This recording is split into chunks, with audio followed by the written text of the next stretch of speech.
So we're going to talk about who won that trade. Obviously, time will tell who really won, but based off right now, who we think won that trade, and I'm gonna kick it off. The Bears. I think the Bears won that trade. I think both. I think the trade will work good for both teams because obviously the Panthers are gonna get their quarterback, right? If they make the right decision. But I think ultimately the Bears won this. I mean, this is how I look at it. Number one, I think we all gonna say this probably. DJ Moore. I mean, DJ Moore. I mean, he's not a D Hop. He's not a AJ Brown. I'm just he's not none of them guys. But he's not those guys. But he's a number one receiver. If you look at his numbers, right, compared to the receivers from last year on the Bears, right? DJ Moore had his worst season since being a rookie. The Bears last year, he outplayed the top two receivers from the Bears, Mooney and St. Brown. Mooney and St. Brown combined of 61 receptions, DJ Moore 63. 816 yards, DJ Moore 888. 3 TDs, DJ Moore 7 TDs. So already he walks in as by far their best receiver. And they made some moves outside of that. They got TJ Edwards, Kev familiar with him. They went and got Nate Davis, offensive line, which is awesome. For Justin Fields, and we talked about that recently. They didn't have a good offensive line. They got a defensive-minded coach with the offensive coordinator who was there when Aaron Rodgers went back-to-back MVP. Well, he was a quarterback coach over there. So I like what the Bears are doing, and I don't think they're finished. So I would say the Bears won that trade. Come on now. I mean, my man almost took me to the playoffs in the fantasy league. So I'm going. Of course, the Bears won this trade, and I might draft him again. He went from running me to the playoffs to possibly running and throwing me to the playoffs. Like this was the perfect move because the Bears did not need a quarterback, but they definitely needed a wide receiver, and they also know they need offensive linemen and they need defensive players. So what better way to build your team up than to trade that number one pick for some capital? You get a great receiver from the University of Maryland at that. So come on now.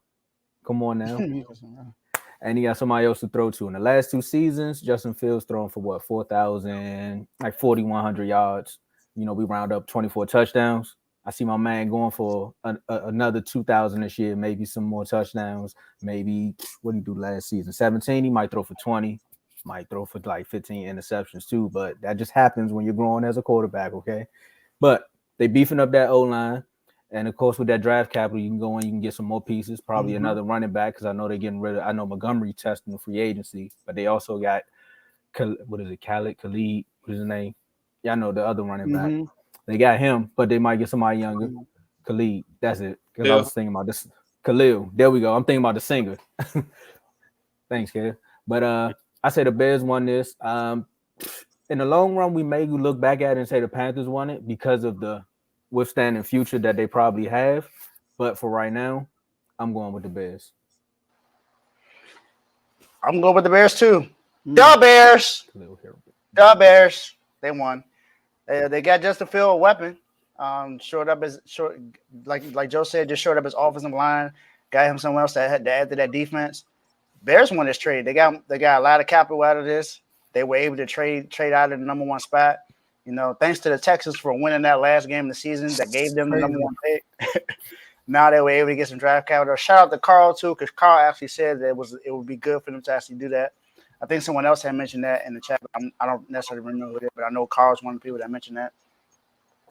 But yeah, the Bears. I don't think I really have any other explanation to really say how they won this trade. Y'all pretty much named everything that happened with all the players that they got.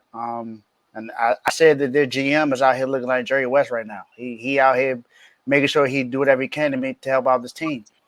He got him Chase Claypool last year. I mean, a lot of people may not think he's a top wide receiver, but he's a good slot receiver, so it's good enough to help him out as a third string.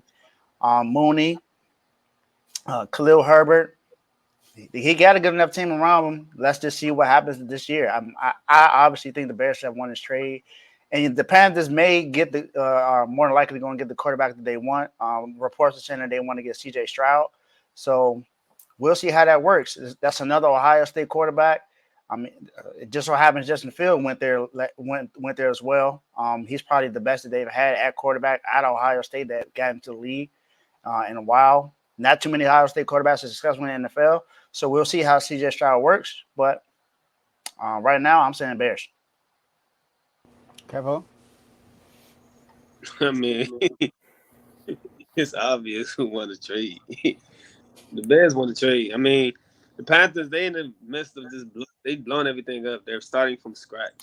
You got rid of your best receiver, your best running back got traded last year that you've been holding on to for forever. Mm-hmm. Like, you don't have a quarterback. Sam Donald's gone. Mayfield's going to be gone. You could draft a quarterback, but what are you putting around them? It's like they're swapping places, if you ask me, without a decent defense. Wow. Because the Bears at least had a decent defense to where like they could somewhat keep them together. But when they get this quarterback, I don't think he's going to be able to not even close to keep the team that much close together like Fields did last year. Fields should have been. He was killed, but he did a lot for the Bears last year with basically nothing. This quarterback is coming into the same situation. It's not good. I mean, at least like you say, I'm a Frank Wright guy, so I mean, I think he got a good coach, but it's a lot to overcome. So the Bears, they're getting all this compensation. You got your quarterback, you got your receiver. You already had Mooney. Claypool don't have to be the guy, so he don't got to panic or have anxiety. Mm-hmm. They building their defense up. The secondary was already decent. Now they building up their front seven. So, and they also building up the O line as well. So they got the money, they got the picks, they got the quarterback, they got the running backs, they got the receivers. They primed to really make a leap forward and actually fast forward their process.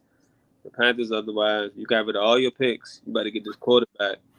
Now, how you gonna build around that quarterback? So I'm guessing this year is just to get a quarterback, and then next year you try to build around them. So of course the Bears won this trade.